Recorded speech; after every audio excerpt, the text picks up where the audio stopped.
You can easily change the position of your default Weglot language switcher by simply navigating to the Weglot tab in your WordPress dashboard.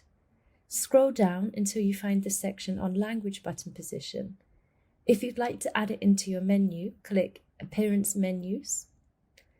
Once here, scroll down, click on Weglot Switcher, tick Add to Menu, and if you'd like to ensure that it's still drop down in your menu, click Show as drop down, and remember to say Save. If we go back onto your website, click Refresh, you'll now see it's a drop down in your menu and will be fully responsive along with the rest of your website.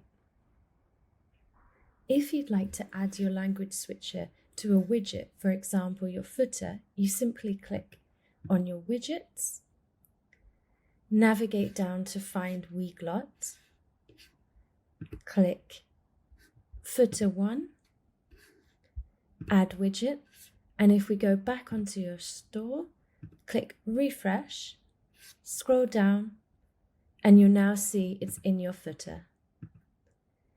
If you have any other questions, please feel free to contact us at support@weglot.com.